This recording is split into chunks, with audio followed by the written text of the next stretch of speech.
Hello, so today we have August 26th, 2012 up for Phil D, channel member Phil D. And I was seeing when I mentioned this show the other day, someone said they felt like it was one of the best shows of 2012. And I took a glance at it, the set list, and I could see why it would be, on paper anyhow, I could see why that was necessarily the case. It was, both sets started strong, ended strong, had a good encore in there, Hall of Fame songs with like Hood and Bowie, Fluffhead, Mike's Groove, a little bit of everywhere too. Encore with Tweezer Reprise and Big Black Furry Creatures from Mars. So you could see, like, okay, this does have a little surprise in there, a bit of a rare song with McGrupp. So how was the execution? Not that it was completely flawless throughout. Like the beginning of Mike's song, that's a song similar to Tweezer that I just love. Similar in the fact that I just really love hearing that intro. As soon as you hear those first few notes, it's on. And this one was not that it was like Flub City or anything. It just wasn't real smooth, didn't sound real great. Maybe Trey dropped out for a second there. So that was a bit of a buzzkill, and to an otherwise pretty good mic. And then the choices in the mics. Let's just go all the way back to the very beginning. The AC/DC bag sounded like sounded like one that was to the time. This wasn't one that was going to be too funky. Wasn't going to be a blazer. It was a very 2012 AC/DC bag. Not that that's a knock on it. Moment Dance I'd already found its spot in the number 2 hole in here in the 3.0 era, and there it was again. Heavy things after that, maybe a low light in the first set. Ocelot, not the Ocelot that it would grow and become, but a decent Ocelot, followed by Funky Bitch, and then Bathtub Gin.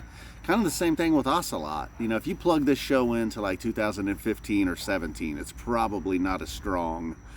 And then Fluffhead, my favorite part of the Fluffhead was John Fishman. John, John, the drummer, John Fishman. As he's going on to the Bundle of Joy part, he encourages the crowd to sing along. That was definitely my favorite part. Then we got some degree talk. Fishman said during Alumni Blues, the letter to Jimmy Page, that he in fact did not have a degree, but then they clarified that he does have a degree.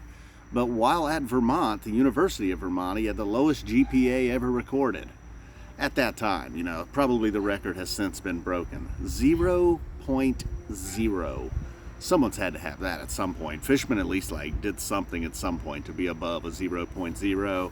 Then they tell the story that many of us know where Page, a lot of us know, dude. I don't know about you guys, but a lot of us know the insides of Page and Goddard College, dude. Well, I'm pretty sure everybody knows that story at that point. Trey decides to tell it again. It had been a while, I'm sure.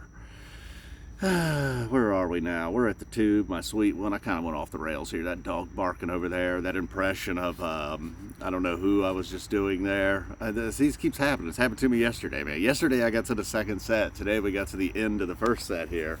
Then David Bowie, not that Tube too, man. If the Tube's not at least 5 minutes, man, it's pretty much like, come on, what are we doing? What are we even doing here? David Bowie wasn't great, wasn't horrible, so, that was it for the first set. I guess, while it was an all-around good first set, maybe the only major highlight, I guess, would have been the Fluffhead. The Bathtub Gin was nice, but nothing special. Same thing with the Bowie, Ocelot. It was a good first set, but nothing great. And then Cross-Eyed and Painless, opening up the second set. It starts to jam out a little bit, and then gets into the McGrupp. Now that's where, and then we touched on Cross-Eyed throughout the night. That's a 3.0 thing, I suppose, starting all the way back in 12. And then the McGrupp, not as great as like a 95 McGrupp that I listened to recently. That was just insanely good. This one good for different reasons. Had a little jam tacked on to the end there.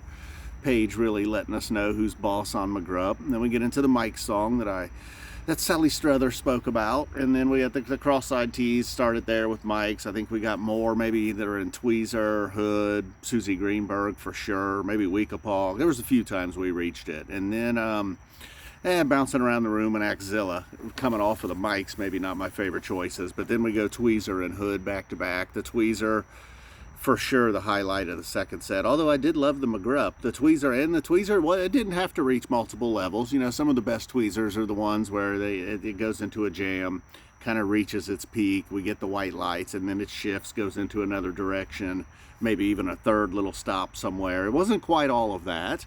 It wasn't like a blazing Trey, as we touched on some Hendrix earlier in the night. But still, all in all, very good tweezer. Into the hood, he's just kind of like an okay hood, kind of like we got caught at base camp a little bit. Peak was up there, and they're like, yeah, you know, base camp's a lot of fun. Let's just hang out here for a minute. Hoarse and silent in the morning after that, giving themselves and everybody a little bit of a break. And then Weekapaug, not a ton of time here to rock out the Weekapaug, but Susie Greenberg, they certainly did with the more teases throughout Susie Greenberg, making it could have been a chomper. I mean, it was a bit of a chomper wrap up to the night. Big Black Furry Creatures from Mars. Tweezer Reprise was the official encore. And yeah, so while if it was one of the best shows of 2012, I would say, yeah, like I've already said, I guess earlier, plug this show into a 15 or a 17, even 2021. Probably not. Still good, but probably not one of the best shows then. Although it had a lot of the makings. It didn't let down. I mean, there was no real low points. I guess just the highs weren't extreme highs. There weren't multiple extreme highs. That's what I'm looking for, man. Multiple extreme highs, you know. That's why we go. Walking out of that place, just floating.